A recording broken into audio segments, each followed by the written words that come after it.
Bienvenido de nuevo a otro episodio de WhatsApp Prof. Hola Walter, buenos días Martín, ¿te está yendo bien? Estoy muy bien, muchas gracias. Empecemos con una palabra de oración. Hola Padre Celestial, te hemos pedido que ilumine nuestras mentes, bendice esta discusión con el Espíritu Santo y gracias por permitirnos hacer esto en el nombre de Jesús, amén. Martín, estábamos viviendo en los últimos días. También creo que nos dirigimos rápidamente hacia el clímax de la era. Por lo tanto, es importante entender los temas relacionados con el cierre de la gracia, la lluvia tardía y todo lo relacionado con eso. Así que tuvimos 2 programas sobre lo que discutimos los eventos actuales y esas cosas, los temas en las noticias, Rusia y Ucrania, todas esas cosas. Pero siempre queremos asegurarnos de que no perdamos nuestro punto de apoyo espiritual. Entonces queremos mirar el Evangelio de Juan.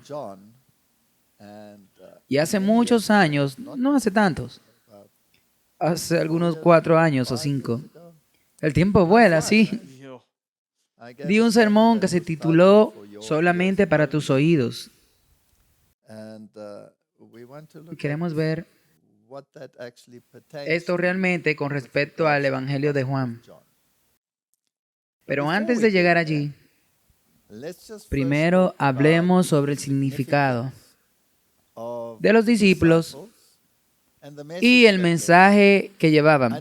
Y yo no sé, Martín, si todo el mundo lo sabe, pero originalmente la secuencia de los libros en el Nuevo Testamento no era la misma que hoy.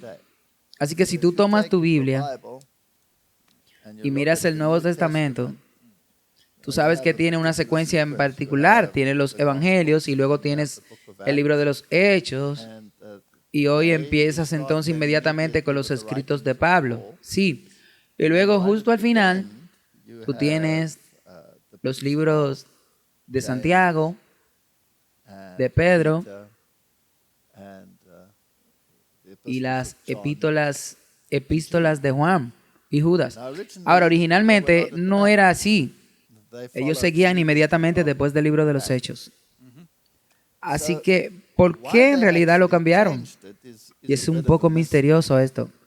Pero la secuencia original es bastante significativa.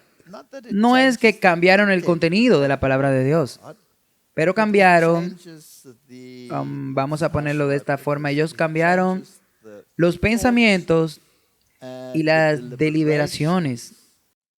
Porque Pablo es el teólogo que saca a relucir las tipologías.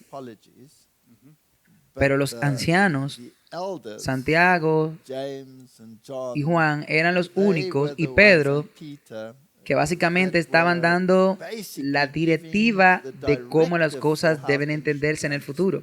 Y fueron justo después de que Jesús ascendió al cielo. Sí. Entonces, Pablo vino más tarde, sí, 3 años y medio más tarde. Entonces, este era el mensaje que era para la iglesia, sí.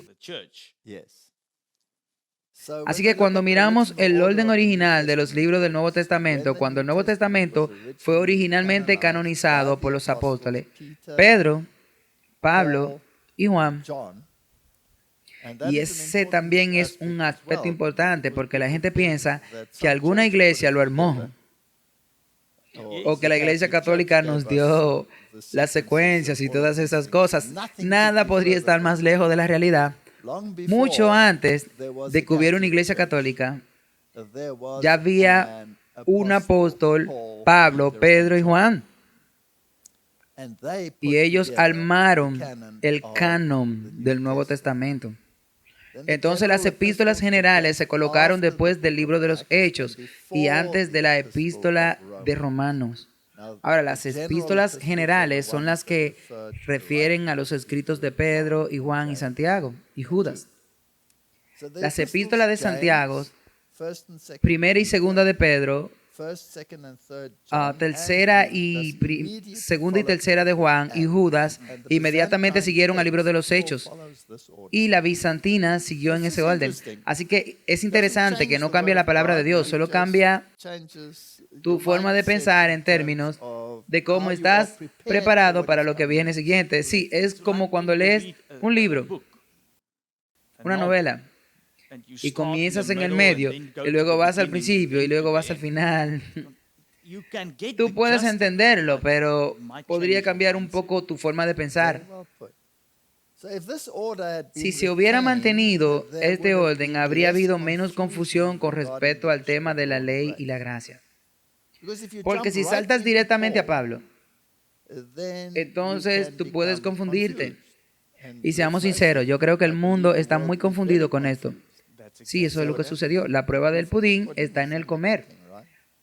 Ok, si observa básicamente el mundo cristiano, muy rara vez la gente realmente estudia los otros libros, principalmente estudian a Pablo.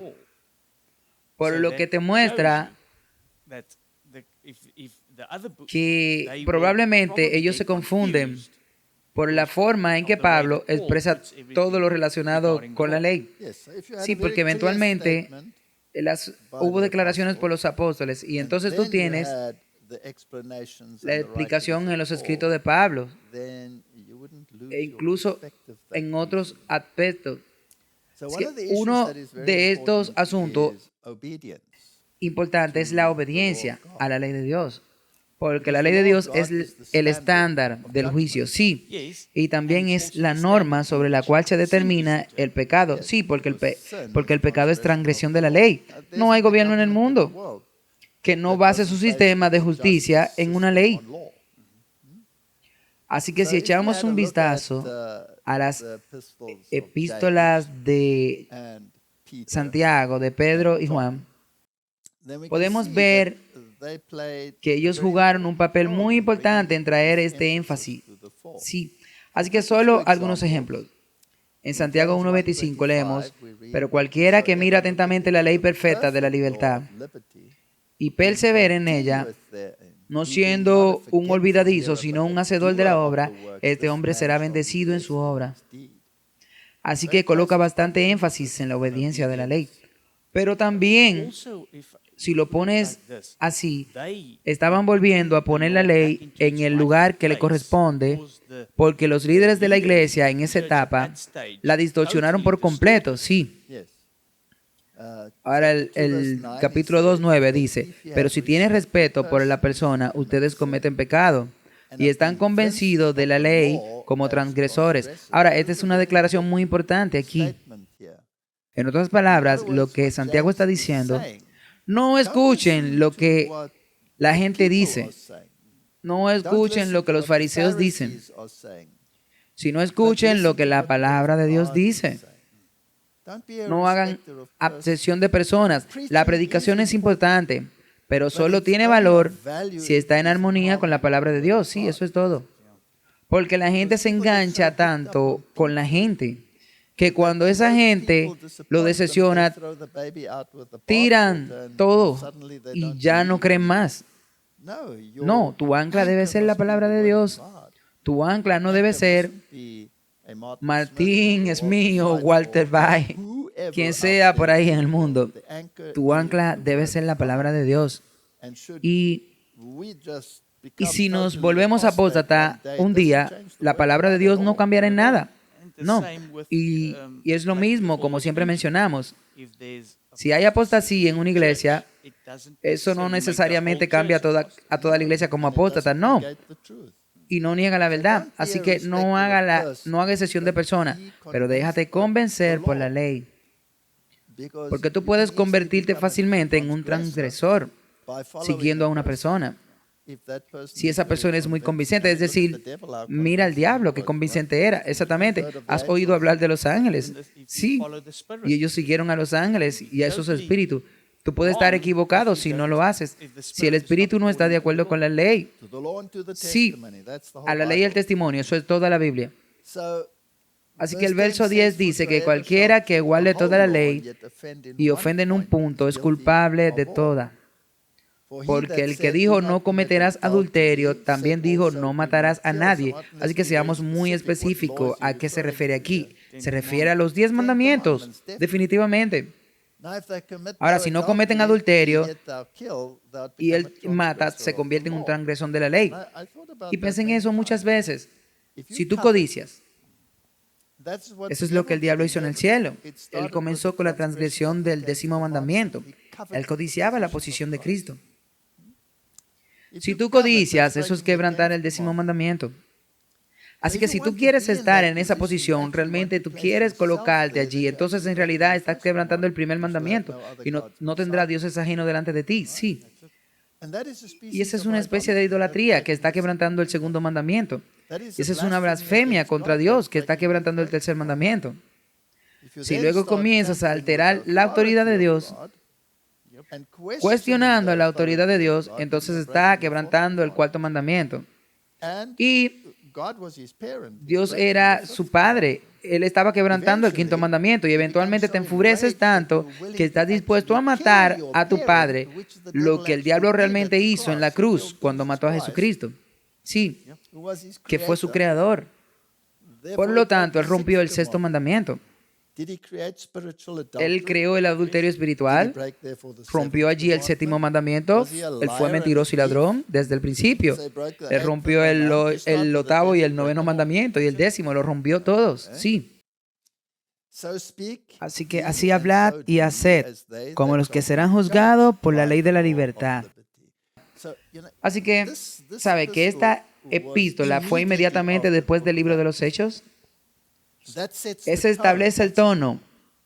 Y luego, si tú lees a Pablo y dijo que es por la fe y no por las obras que tú eres salvo, entonces tú tienes que ser leído en el contexto de esto, exactamente. Y es por eso que Martín Lutero dijo, cualquiera que pueda reconciliar a Santiago y a Pablo en el sentido de entenderlo juntos, cómo funciona la gracia. Sí, es muy importante. Y esta secuencia es por lo tanto bastante triste que ha sido cambiada, sí. Capítulo 4, verso 11. No habléis mal los unos a los otros de los otros hermanos. El que habla mal de su hermano y juzga a su hermano, habla mal de la ley y juzga la ley. Pero si juzga la ley, no eres hacedor de la ley, sino eres un juez. Ese también es un verso interesante. Así que tú puedes llegar a ser tan estricto con la ley como los fariseos. Y ellos se volvieron jueces y miraban a sus hermanos y a sus hermanas y comenzaban a decir que son infractores de la ley. Pero todos tenemos nuestras debilidades, ¿sí?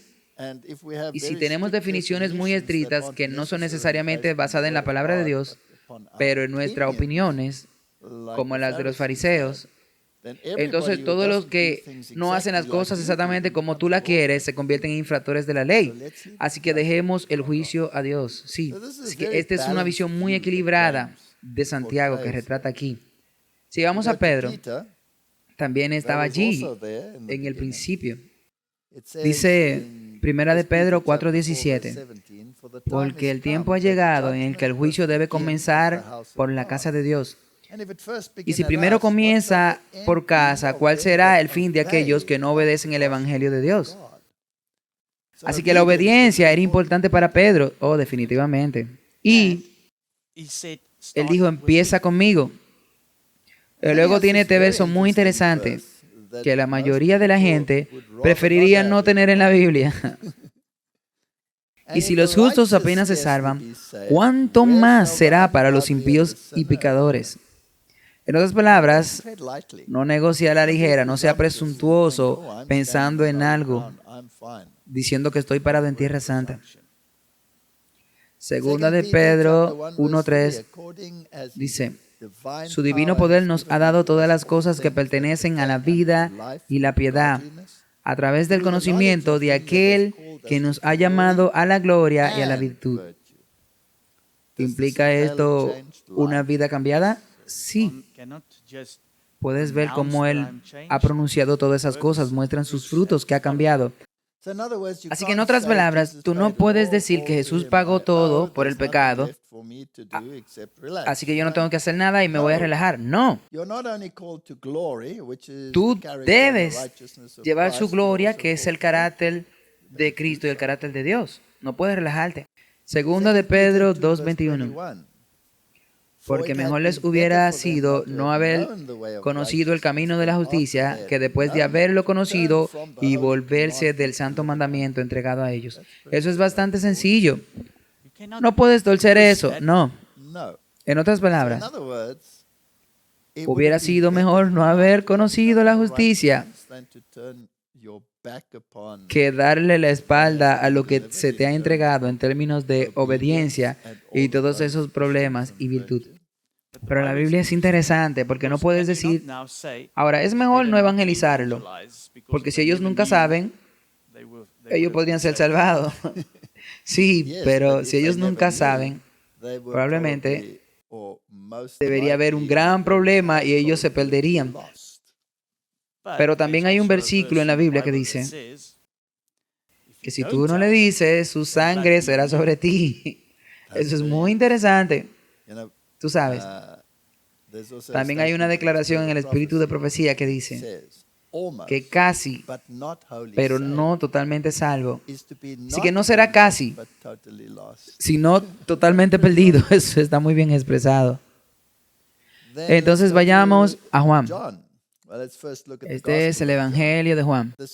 Este es Jesús hablando. El que tiene mis mandamientos y los guarda, él es el que me ama. Y el que me ama será amado por mi Padre, y lo amaré y me manifestaré a él. Eso es una promesa. Así que si tú quieres que Jesús se manifieste en ti para conocer sus principios, entonces es mejor que guarde los mandamientos. Y también es importante recordar aquí que Él es el único que te empodera para guardar sus propios mandamientos y entonces se manifiesta en ti. Ahora escuchemos las palabras del mismo Juan en Primera de Juan.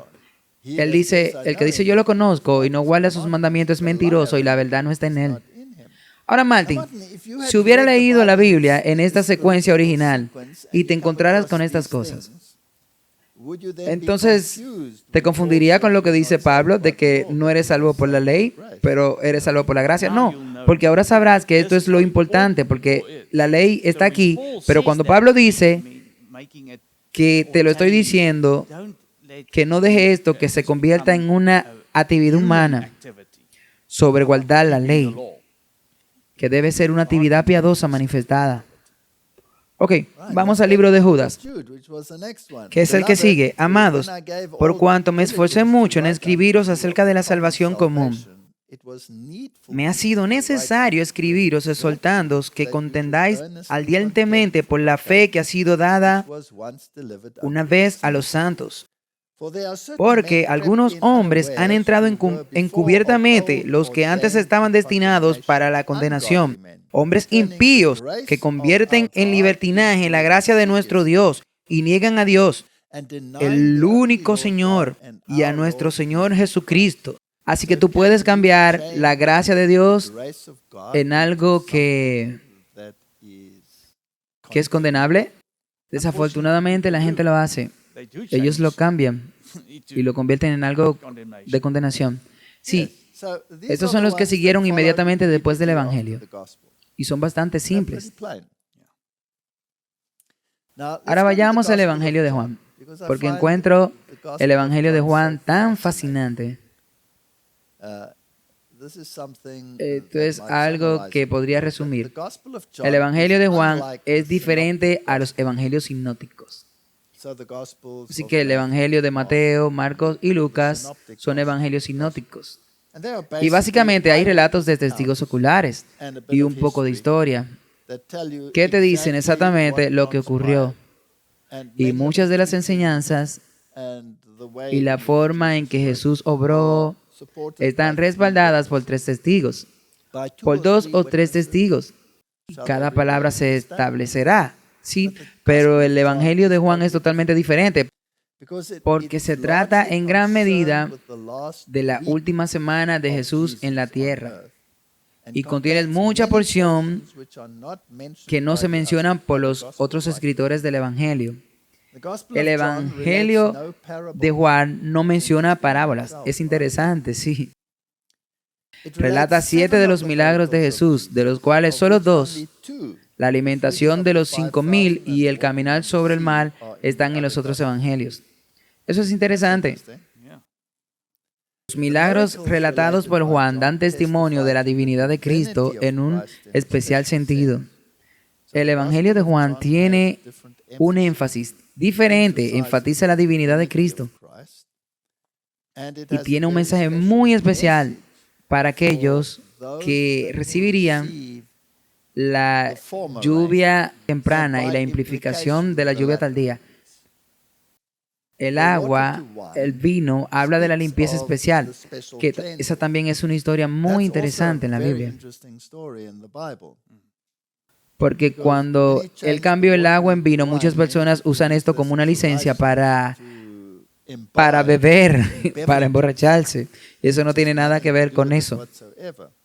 Porque el agua que se usaba se llenaba en las tinas de limpieza, donde ellos hacían una limpieza, una ceremonia de limpieza, lavaban sus manos y sus pies. Fue una limpieza ceremonial. Y esa fue el agua que ellos usaron.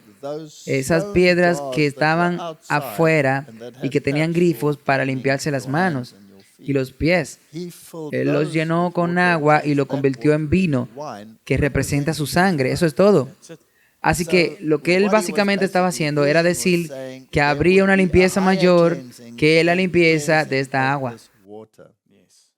Y si no te sumerges en esa limpieza superior, no tienes parte en él.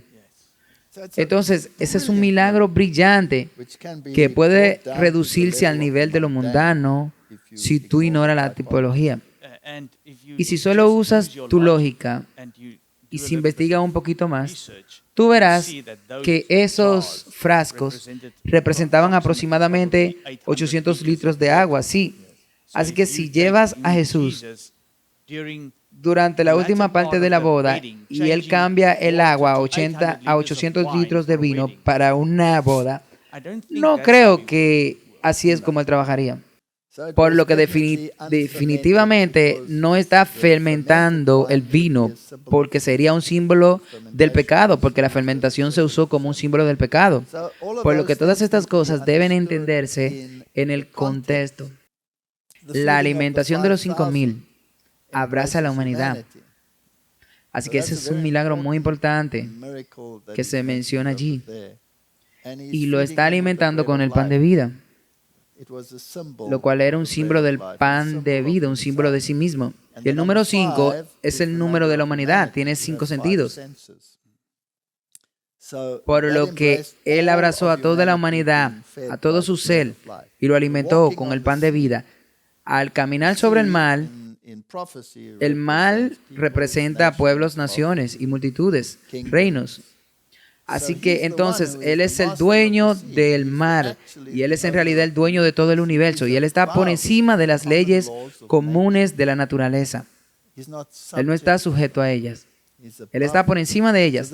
Así que esto es parte de su gobierno. Esto es parte de su divinidad.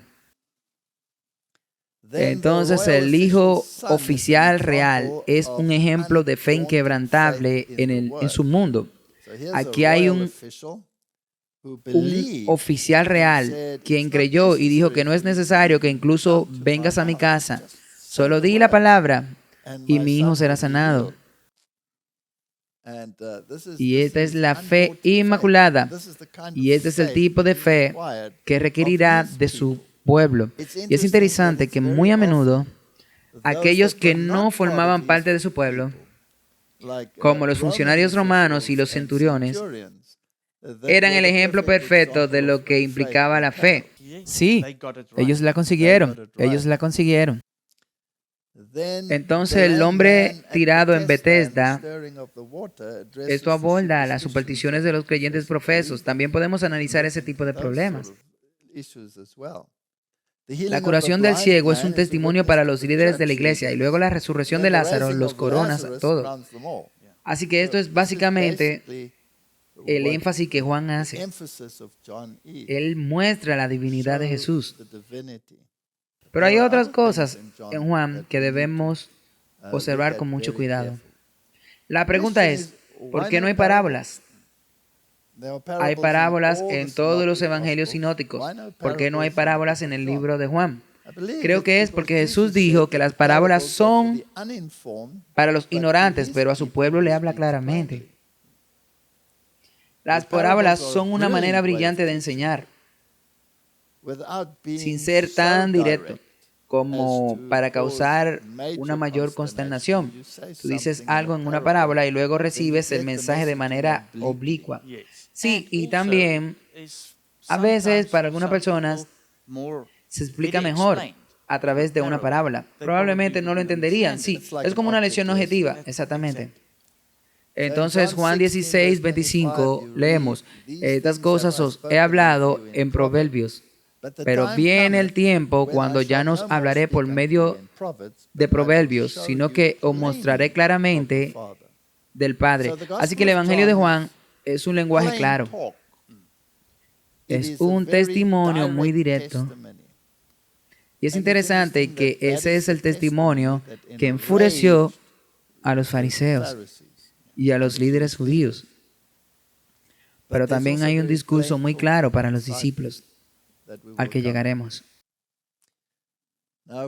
Ahora, si observamos la estructura del libro, por lo que los primeros 13 capítulos tratan de estos temas, pero muchos de estos ocurrieron en la última porción del ministerio de Cristo. El capítulo 13 al 17 del Evangelio de Juan tratan de las últimas horas de la vida de Jesús, por lo que una porción sustancial del libro, que solo trata con las últimas horas, sí. Y es interesante que el espíritu de profecía también dice que debes dedicar una hora reflexiva todos los días a las últimas horas de Jesús en esta tierra. Sí, es bueno, debemos hacer eso, sí. Y luego hay instrucciones especiales dadas a sus seguidores.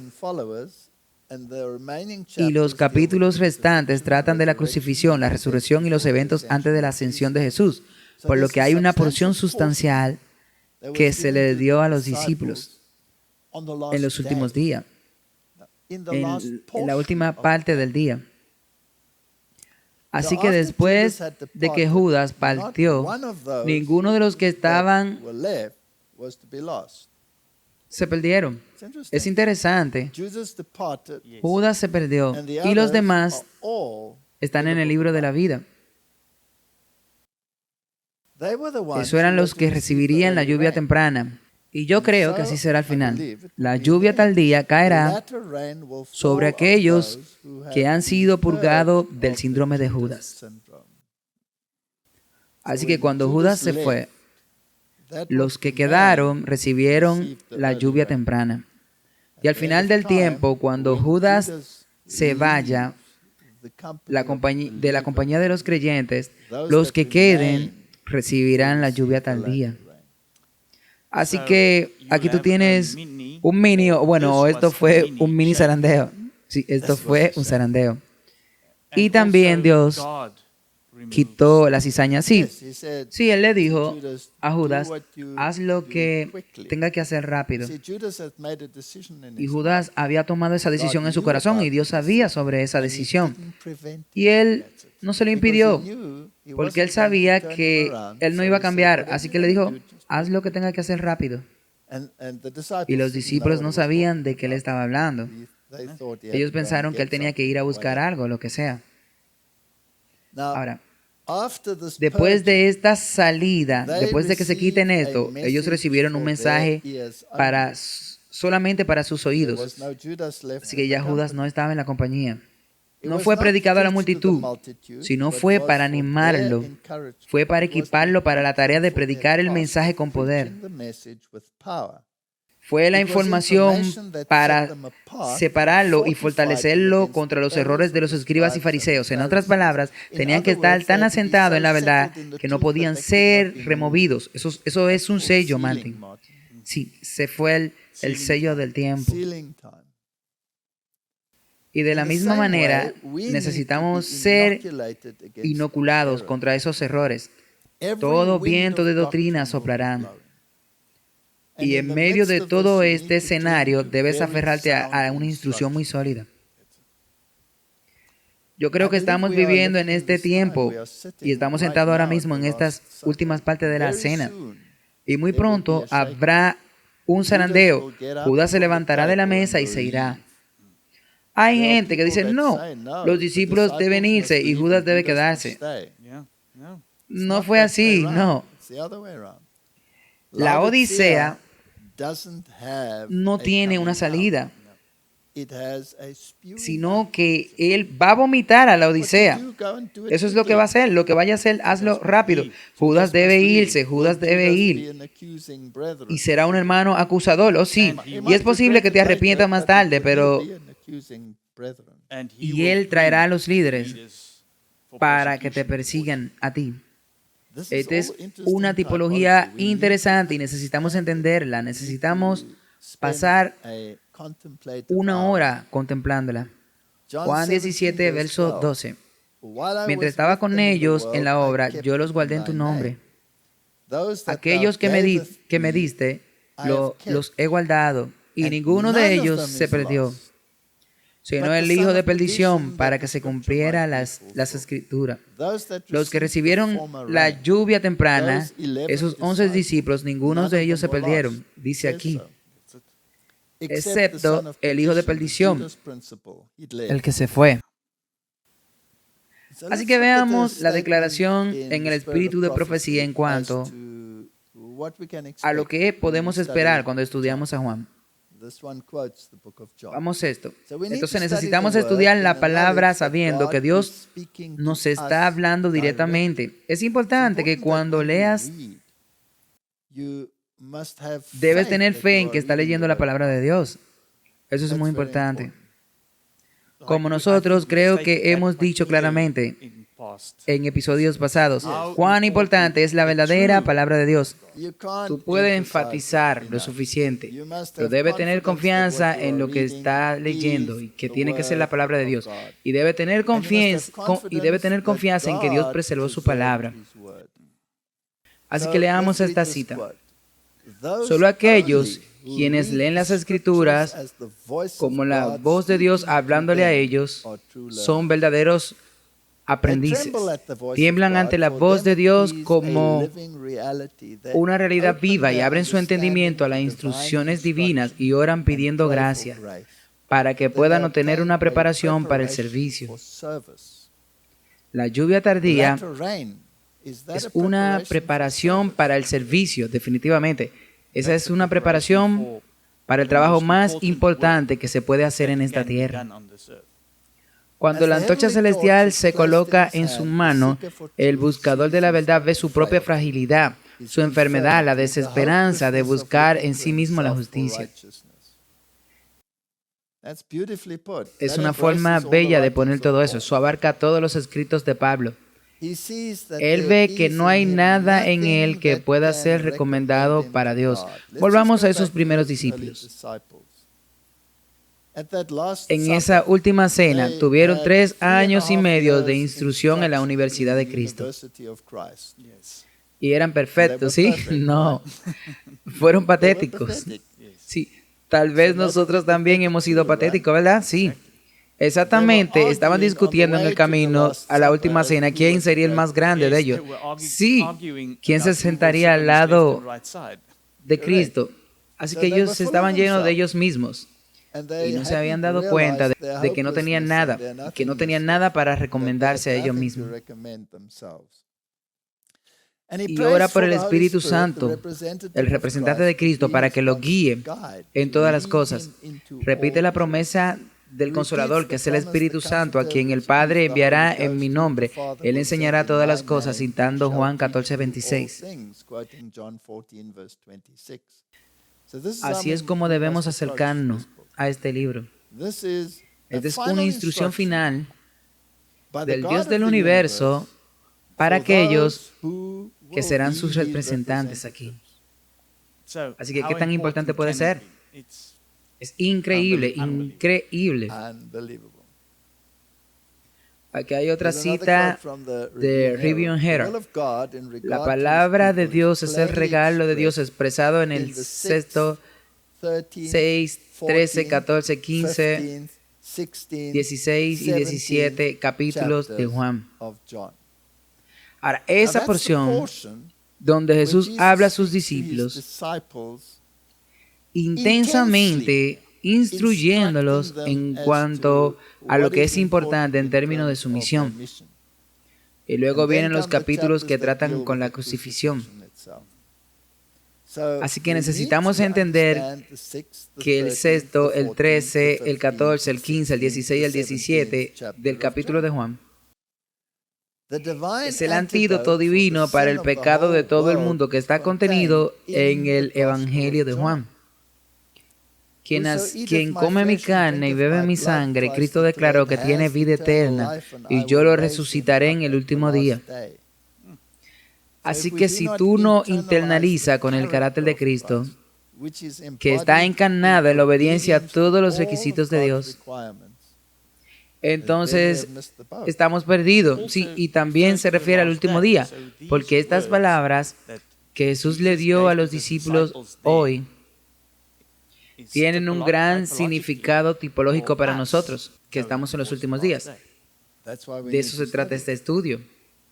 Él puede morir como Cristo murió, pero la vida del Salvador está en su vida, que está escondida en Dios, con Cristo, que está escondida con Cristo en Dios. Yo he venido para que tengan vida y para que la tengan en abundancia. Él lleva adelante el gran proceso por el cual los creyentes se hacen uno solo, llevando en esta vida presente para ser uno con Él por toda la eternidad. Por lo tanto, algunas personas pueden morir, pero si tú tienes a Cristo en ti, entonces tú no estás muerto, tú tienes vida eterna. Sí, estaba pensando el otro día, cuando Dios dijo, el día que tú comieras de él, seguramente morirás. En realidad, eso fue una proclamación de misericordia. Porque el diablo odia a aquellos que han aceptado a Cristo como su Salvador personal y los acosa y los sigue y trata de destruirlos y le hace la vida una miseria. Así que esto de andar en este mundo terrenal tiene sus trampas, ¿verdad? Y entonces tú envejeces y te cansas. Y eventualmente envejeces y te cansas tanto que desearía poder irte a dormir. Entonces la muerte se convierte en un derecho de misericordia. Sí, y una vez que estás dormido, nadie puede atacarte, nadie puede acosarte, nadie puede perseguirte.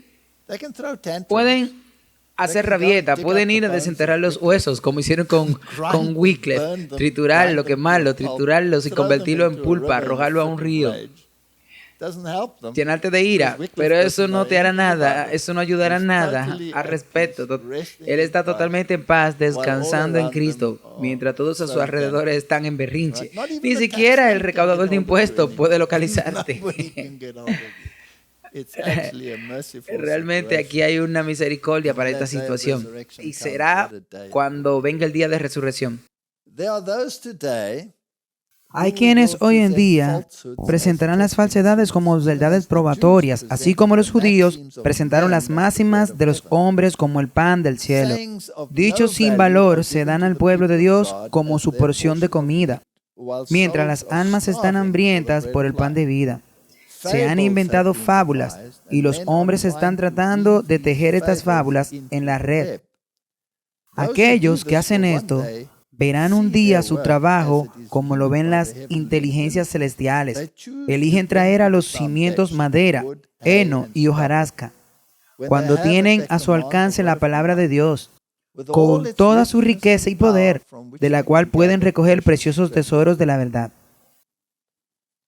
¿Es importante esa declaración para los tiempos en que estamos viviendo? Absolutamente importante. ¿Cuántas falsedades tenemos hoy? ¿Cuántos vientos de doctrina soplan hoy, incluso dentro de nuestra iglesia? Si no te aferras a la palabra de Dios, tú te irás. Sí, Pero fue Judas el que se levantó y se fue. Aquí hay otra cita de Review and Herald. La comida que se está preparando para el rebaño de Dios causará consumo espiritual, decadencia y muerte. Cuando los que profesan creer en la verdad presente entran en razón, cuando aceptan la palabra de Dios tal como se lee, cuando no traten de torcer las escrituras, sacarán del tesoro del corazón cosas nuevas y viejas para fortalecerse a sí mismo y aquellos para quienes trabajan. Tenemos que ser cristianos fundamentados en la palabra. Hay quienes dicen, no solo en su corazón, sino en todas sus obras, mi Señor tarda en venir. Ese es otro gran problema, ¿sí? Porque el siervo malvado dice, mi Señor tarda en venir. Debido a que la venida de Cristo ha sido predicha desde hace mucho tiempo, concluyen, que hay algún error al respecto. Pero el Señor dice que la visión tardará aún por un tiempo, pero al final hablará y no mentirá. Porque tarde, espéralo, porque sin duda vendrá. No se demorará más allá del tiempo en el que el mensaje se ha llevado a todas las naciones, lengua y pueblo. Olvidaremos lo que pretendemos ser estudioso de la profecía, que la paciencia de Dios con los malvados es parte del vasto y misericordioso plan por el cual Él está tratando de alcanzar la salvación de las almas. Seremos hallados entre los que, habiendo dejado de cooperar con Dios, se encuentran diciendo, mi Señor retrasa su venida. Martín, espero que no caigamos en esa trampa, sino que continuamos diciendo que Él viene y que está a las puertas. Y tú sabes, es por eso que necesitamos tener este balance, necesitamos tener este equilibrio entre lo que está pasando en el mundo. Tenemos que decirle a la gente que Él está a las puertas, pero también que esa es la fortificación espiritual que necesitamos cuando miramos que Él está a las puertas. Creo que es tiempo de que comencemos a sumergirnos en el libro de Juan. Sí, el Evangelio de Jesús, esos capítulos de nuestro estudio. Repasemos brevemente algunos de los otros también. Así que cuando leemos el Evangelio de Juan, entonces inmediatamente vemos cuál es la carga de Juan aquí. Y comienza, como ya hemos dicho varias veces, en el principio. ¿Qué otro libro comienza así, Martín? Génesis. Me encantan esas pequeñas conexiones que encontramos. En el principio era la palabra y la palabra estaba con Dios y la palabra era Dios. Y luego habla del testigo y que ese testigo era Juan el Bautista. Y testificó. Y en el verso 11, que por cierto es el comienzo de un nuevo párrafo, dice, Él vino a los suyos y los suyos no los recibieron, sino que a todos los que le recibieron les dio el poder de llegar a ser hijos de Dios, incluso a los que creen en su nombre, que no nacieron por voluntad de carne, ni de voluntad de varón, sino de Dios. Así que no seamos presuntuosos. Somos salvos porque Dios nos llama, porque todos nos hemos descarriado y es Dios el que nos llama. Para Él toda gloria y honor. Y el Verbo se hizo carne y habitó entre nosotros y vimos su gloria, la gloria como del unigénito del Padre, lleno de gracia y verdad. Ahora, este es Juan escribiendo y él es uno de los hijos del trueno. ¿Qué cambió en él? ¿Quién lo cambió? Jesucristo. Sí, él vio su gloria. Él vio la divinidad de Jesús. Él vio que él era Dios. Él vio que él era Dios. Ahora, ¿qué él vio? ¿Él vio a un ser glorioso brillando con luz o solo... Bueno, vio en la transfiguración, sí, él vio esto en gloria brillante, pero ¿qué percibió antes de ver el glorioso ser brillante y antes de que su carácter cambiara? ¿Qué percibió él? Él vio a un hombre que venía de la pobreza, él vio a una persona sin pretensiones, Él vio a una persona amable. Él vio a una persona gentil. Él vio a una persona que tuvo tremenda paciencia. Él vio a una persona que sufría. Él vio la forma en que lidiaba con su sufrimiento. Y se maravilló. Y pensó para sí mismo, después de un tiempo, ojalá pudiera ser como él. Pero soy el hijo del trueno y me gustaría ser como él. Así que, ¿qué él vio en el carácter de Cristo? Bueno, él vio su gentilidad, también la mansedumbre, porque si eres el hijo del trueno, la mansedumbre no es tu virtud. Siempre has ardido y tiene esta ira dentro de ti. ¿Puedo relacionarme con eso? ¿Tú has tenido fusible quemado, Martin? Sí, sí. Entonces, el Señor te dio una esposa para resolver tus fusibles quemados. Sí, y me dio un par de rayos. Sí, pobre esposa. Entonces dice, Juan dio testimonio de él y clamó diciendo, este es aquel de quien yo hablaba, el que viene después de mí, que es antes que yo, porque él fue antes que mí. Así que ¿quién es mayor? Juan a Jesús. Juan le lleva 6 meses. Sí, pero él dice que Jesús es antes que él. Así que él debe haber reconocido algo, ¿sí? Y de su plenitud recibimos todos, gracias por gracia, porque la ley fue dada por Moisés, pero la gracia y la verdad vinieron por medio de Jesucristo. Así que básicamente lo que él está diciendo aquí es que la ley, los libros de Moisés, el Pentateuco, eran sombra de Jesús y lo que sería, pero la verdadera sustancia se manifestaría en Jesucristo. Es hermoso, ¿verdad? Así que básicamente el capítulo 1 trata sobre quién es Cristo, que Él es Dios. Y luego si bajamos al versículo 35, nuevamente dice, al siguiente día, después de que Juan se puso de pies y 2 de sus discípulos, miró a Jesús mientras caminaba y dijo, he aquí el Cordero de Dios. Y los 2 discípulos los oyeron hablar y siguieron a Jesús.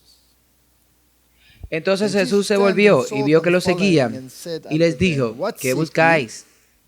Y ellos le dijeron al rabino, que es decir, siendo interpretado como el maestro, ¿dónde moras? Le dijeron. Y él le dijo a ellos, vengan y vean. Ellos vinieron y vieron donde él se quedaba y se quedaron con él el día, porque era alrededor de la hora 10ª. Uno de los 2 que oyeron hablar a Juan y le siguieron era Andrés, hermano de Simón Pedro. Y él encontró a su propio hermano Simón y así continuó. Uno encontró a aquel y el otro encontró a aquel y 2 finalmente encontraron a este y alguien encontró a Natanael y así uno tras otro. Y aquí vinieron. Ellos vinieron a través del testimonio de algunos que vieron a través de lo que Juan vio. Ellos vinieron a Cristo. Y todo lo que Jesús decía era, ven y mira. Así que no le estaba diciendo nada, solo ven y ve. Sí, ven y ve por ti mismo. De eso se trata todo. Así que ese es el objetivo del capítulo 1. Queremos llegar a las instrucciones que son importantes para nuestro tiempo. Así que no vamos a hacer una exposición versículo por versículo del libro de Juan. Entonces en el capítulo 2 tú tienes la limpieza, el cambio de agua en vino. Ya hemos hablado de eso. Ese es un mensaje muy importante, que la verdadera limpieza viene a través de la sangre del Cordero. Capítulo 3 trata con Nicodemo. Tienes que nacer de nuevo. Tienes que obtener una visión espiritual. Y esta discusión es fascinante. Trata de tantos aspectos. Trata de quién es Jesús. Así que si solo miramos el verso 7, dice, no te asombres de que te haya dicho que debes nacer de nuevo. Tienes que haber un nacimiento espiritual. Si bajas al versículo 14, dice, y así como Moisés levantó la serpiente en el desierto, así también debe ser levantado el Hijo del Hombre. Esa fue una pista importante y Nicodemo interiorizó eso. Y cuando la crucifixión tuvo lugar, entendió que Cristo se había hecho pecado por nosotros. Los discípulos huyeron, pero Nicodemo recordó esta declaración de Jesús. Y son lecciones muy importantes que siguen a todo aquel que en él cree, que no debe perecer sino tener vida eterna. El verso 16 dice, porque tanto amó Dios al mundo, que dio a su Hijo unigénito para que todo aquel que en él crea no se pierda, sino que tenga vida eterna. Porque Dios no envió a su Hijo al mundo para condenar al mundo, sino para que el mundo sea salvado a través de él. Esos son probablemente los versos más famosos de todo el Evangelio de Juan. Sí, tal vez incluso la Biblia. Bueno, ese es el resumen de todo el carácter de Dios en la Biblia. Es la diferencia entre la religión verdadera y la religión falsa. Cualquier religión que no acepta esto tiene un concepto erróneo del carácter de Dios, lo cual es triste. Ahora, hemos leído lo que Jesús le dijo a Nicodemo.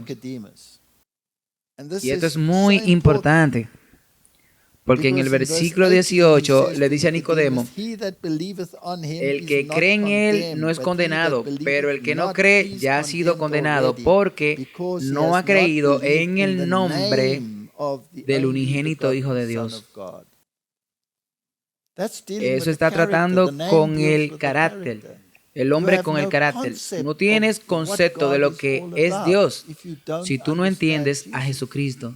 Esta es la carga de Juan, el hijo del trueno que mira a Jesús y se da cuenta de que su carácter se queda corto. Pero es importante, como acabas de decir, darse cuenta de que está hablando del carácter. No importa la pronunciación de su nombre. Sí, ahora Jesús está diciendo estas cosas. Y si tú lees aquí en el Evangelio de Juan, las palabras están en rojo. Jesús está hablando. Ahora, vamos a Juan, el verso 22, verso 23. Aquí están en negrita en mi Biblia. En otras palabras, este es un nuevo párrafo. Así que el verso 22, después de estas cosas, vino Jesús con sus discípulos a la tierra de Judea, y allí se detuvo con ellos y bautizó. Y Juan también estaba bautizando en Inom, cerca de Salim, porque allí había mucha agua, y vinieron y fueron bautizados. Porque Juan aún no había sido echado en prisión. Entonces, es interesante que en el verso 25, nuevamente hay un nuevo párrafo y surge una pregunta entre algunos de los discípulos de Juan y los judíos acerca de la purificación. Es interesante porque Jesús acaba de explicar a Nicodemo cómo uno se purifica. Tú tienes que nacer de nuevo. Y la purificación no es algo que tú hagas a través de un esfuerzo ritual, sino a través de la sangre de Cristo. Entonces aquí surge una disputa y ellos consultan a Juan. Ahora Juan no entra en detalles y les dice lo que deben hacer y cuántas veces deben lavarse y todas esas cosas. Pero él da testimonio bajo todo el poder del Espíritu Santo. Y dice en el verso 30, refiriéndose a Cristo, Él debe crecer, pero yo debo disminuir. El que viene de arriba sobre todo es, el que es de la tierra terrenal es, y cosas terrenales habla, el que viene del cielo sobre todo es. Y lo que has visto y oído, eso testifica, y nadie recibe su testimonio. Es interesante. Entonces aquí Juan está diciendo que Jesús vino del cielo y que Él está por encima de todas las cosas y Él tiene pleno conocimiento acerca de la divinidad porque Él mismo es Dios. Y entonces dice que ningún hombre Entonces, si el Espíritu no te convence, tú no vas a llegar a nacer de nuevo. Solo quiero mencionar que no debemos confundirnos aquí. Este Juan que está hablando aquí es Juan el Bautista, sí. No Juan el que escribió el Evangelio, correcto. No es Juan el que escribió el Evangelio. Él está citando a Juan el Bautista. Recuerda que ellos eran discípulos de Juan el Bautista. Y aquí Juan está diciendo algo interesante. Si leemos el versículo 34, dice: porque el que Dios ha enviado, las palabras de Dios habla. Porque Dios no da su Espíritu por medida. El Padre ama al Hijo y ha puesto todas las cosas en sus manos. El que cree en el Hijo tiene vida eterna, y el que no cree en el Hijo no verá la vida, pero la ira de Dios está sobre él. Este es un poderoso testimonio de Juan el Bautista, porque resalta lo importante que es tener fe sin ver. Ahora, inmediatamente después de esta conversación,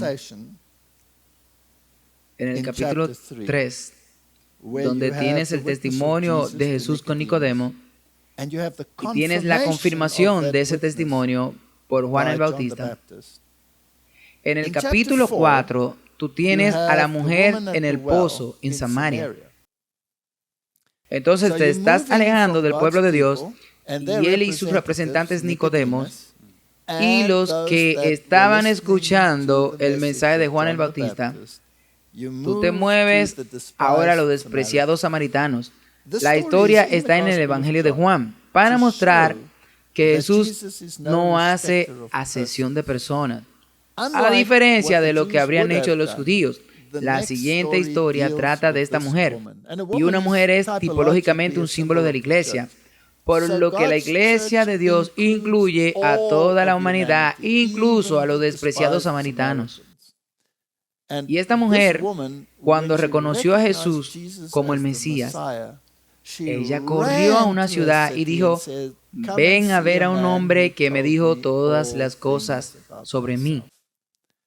Uno que sabe todas las cosas. Este es el Mesías. Ella no tenía ni un ápice de duda.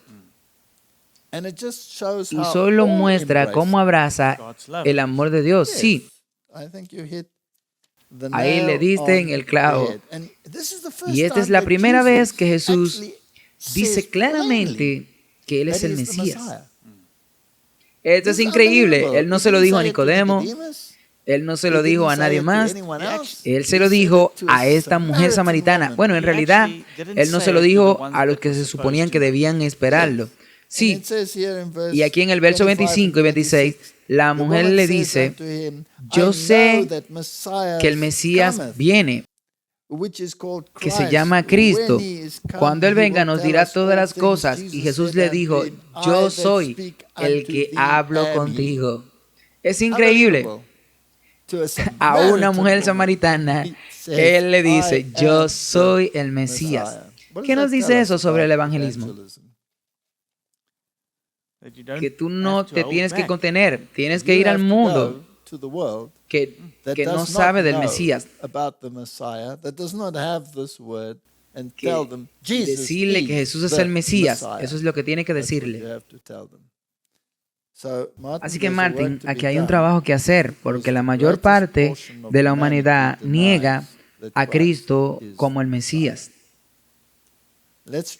Bajemos al capítulo 5. En el capítulo 5 tenemos esta interesante historia que tiene lugar en la piscina de Bethesda,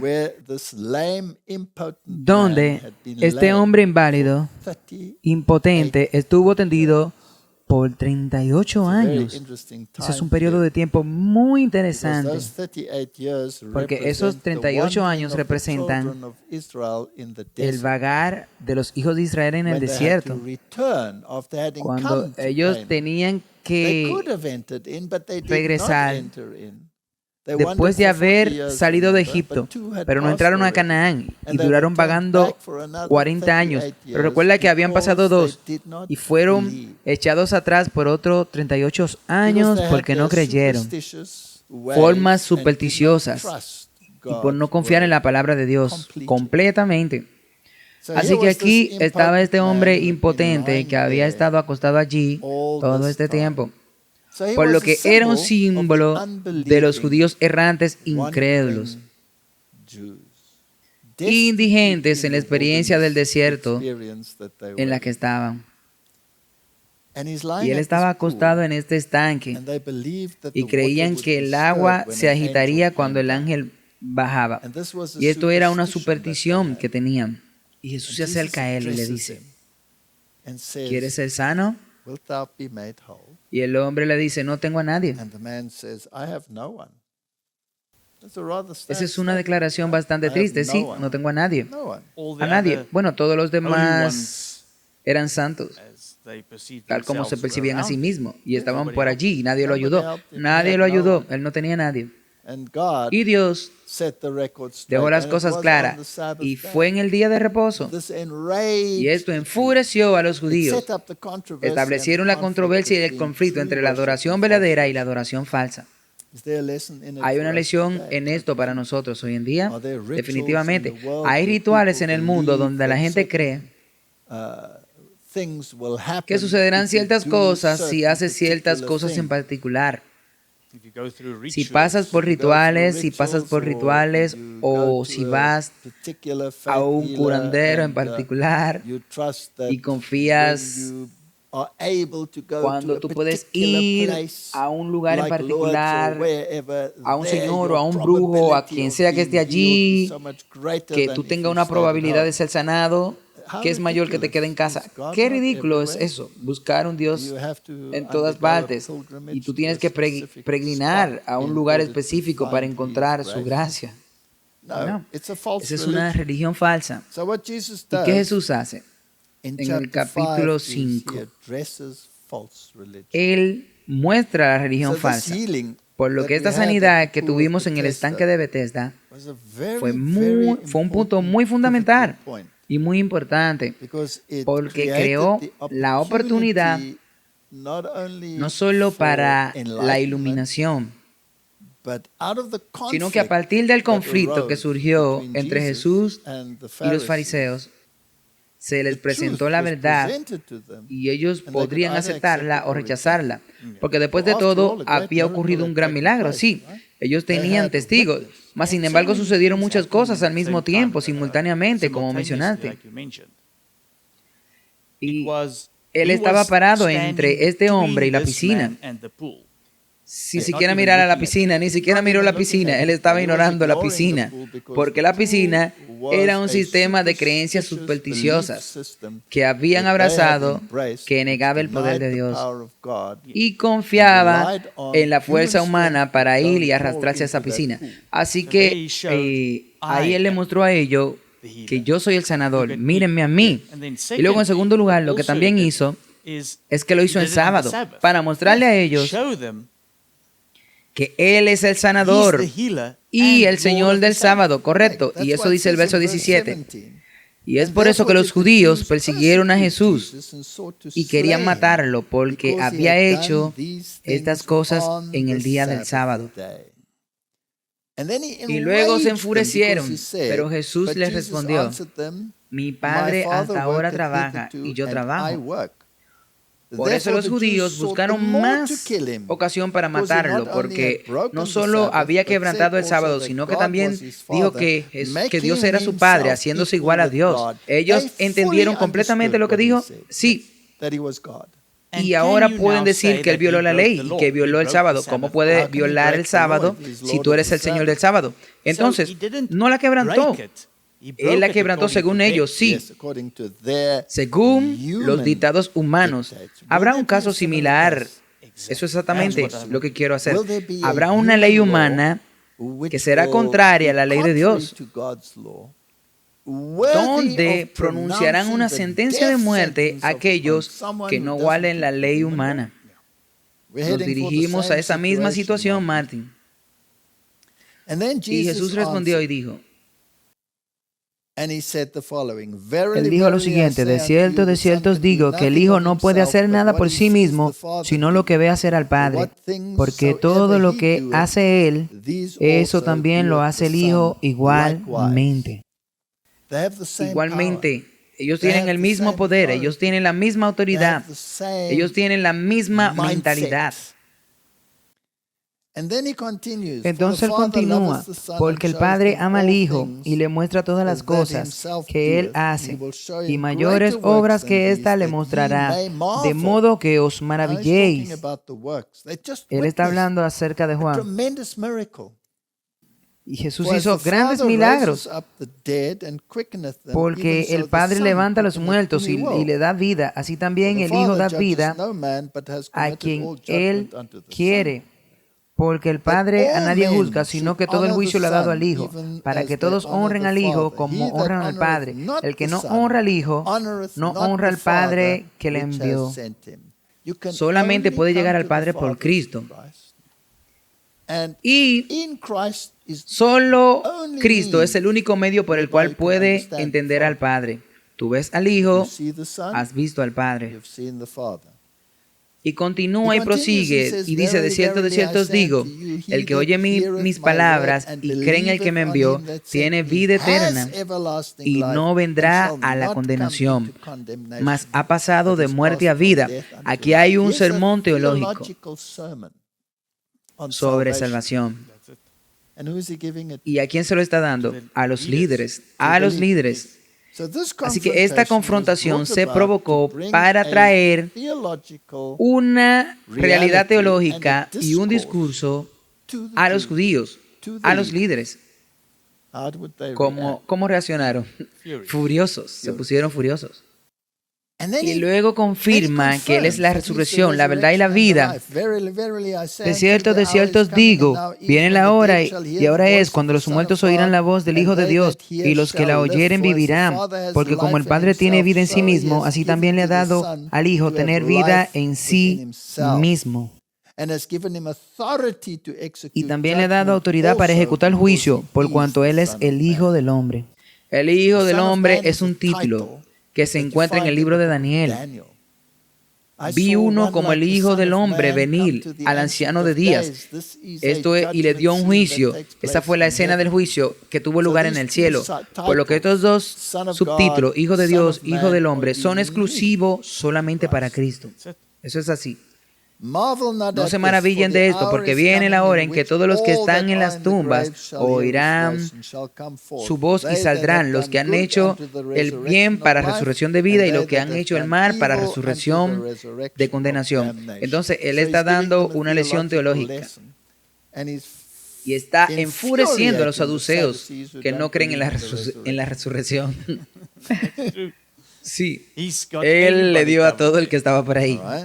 Ok, tenemos religiones similares hoy en día. Algunos que no creen en la resurrección, otros creen en la reencarnación. Aquí está la teología en su mejor momento, que nos dice cuál es la posición del Hijo y nos dice que se le da el juicio y que Él tiene el poder para resucitar. Y está en su palabra que Él los resucitará y que habrá dos resurrecciones en el último día. Y esto tendrá lugar. Esto dice que serán resurrecciones separadas. Una vendrá después de 1000 años, según el libro de Apocalipsis. Y llegamos a entender eso también. Ahora, si leemos el versículo 31, dice: si doy testimonio de mí mismo, mi testimonio no es verdadero. ¿Por qué necesita más de un testigo en este momento? Esto es muy importante. Ahí hay otro que da testimonio de mí. Y sé que el que da testimonio de mí es verdadero. Enviaste a Juan y él dio testimonio de la verdad, pero no recibí testimonio de hombre. Pero estas cosas digo para que os salvéis. Estaba ardiendo y era una luz que ardía y resplandecía y estaba dispuesto a regocijaros en su luz. Así que Él acaba de realizar un poderoso milagro. Le estaba dando testimonio de sí mismo a ellos. Y le estaba diciendo, ok, ustedes no quieren aceptar mi testimonio de que yo soy el camino, la verdad y la vida, que yo soy el que tiene el poder de la resurrección y que tengo todo ese poder a mi disposición porque yo voy al Padre y somos uno. Ellos solo reconocieron lo que había dicho. Ahora trae el testimonio de Juan y dice, Juan testifica de estas cosas. Y lo leímos, sí, cuando Juan testificó sobre eso. Luego dice en el verso 36, pero tengo un mayor testimonio que el de Juan, de las obras que el Padre me ha dado para terminar las mismas obras que doy para testimonio de mí y el Padre que me ha enviado. Así que aquí hay otro testigo. Y el mismo Padre que me ha enviado ha dado testimonio de mí. Ustedes ningunos han oído su voz ni conocen su forma, y ustedes no tienen su palabra permaneciendo en ustedes, porque Él me ha enviado y ustedes no han creído en el que Él ha enviado. Así que Martin, él está diciendo que hay un número de testigos que testifican el hecho de que Él es quien dice ser. Él dice, ok, ustedes dicen que mi testimonio no es verdadero porque estoy testificando de mí mismo. Pero ¿qué hay acerca de Juan? Ustedes estuvieron felices escuchando sus líneas. Él testificó exactamente la misma cosa. Pero ustedes no le creyeron ahora. Y ustedes tampoco van a creerme a mí. Ahora dice, ¿qué hay acerca de las obras?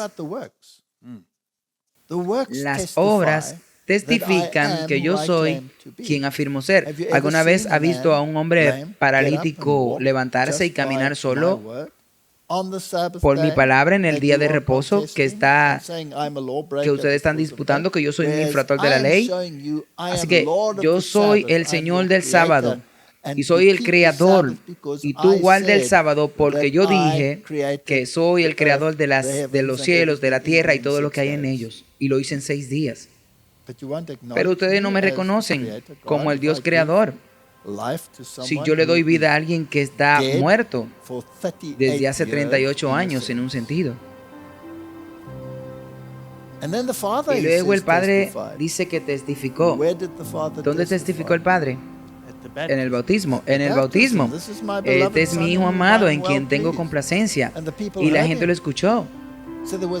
Y así que hubo un testigo en el cielo y hubo un testigo en la tierra, Juan el Bautista. Las obras testifican. Y luego dice en el verso 39, escudriñad las escrituras, porque en ellas creéis que tenéis vida eterna y ellas son las que dan testimonios de mí. Así que hay 4 testigos. Juan testificó, la palabra testificó, el Padre testificó y las escrituras testificaron. No hay duda sobre este asunto. Así que ahora imagina que hemos sentado las bases para el mensaje que debe llegar al pueblo de Dios, para prepararlo para la lluvia tardía, que está instalada en el mensaje a los discípulos, a quien iban a recibir la lluvia temprana. Creo que deberíamos tomar un descanso y hacer esto en otro episodio. Y continuaremos más tarde. Sí, muchas gracias, hagámoslo. ¿Orarías por nosotros? Sí. Padre Celestial, las riquezas y la belleza del Evangelio de Juan, que tienen estos grandes testigos que dan testimonio de la verdad y ni siquiera incluyen el testimonio de los discípulos en esta etapa. Preparan el escenario para lo que viene. Que podamos interiorizar estas palabras, hacerlas nuestras, creerlas con todo nuestro corazón y con toda nuestra mente, porque el testimonio es verdadero, basado en los testigos. Y tal vez podamos estar listos cuando llegue el momento en que tenga lugar ese conflicto final. Esa es mi oración en el nombre de Jesús. Amén.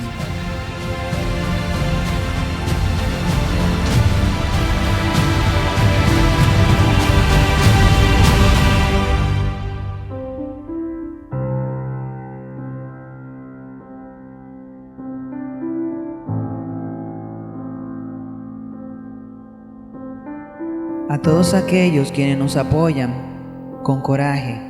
Oraciones y contribuciones financieras, gracias.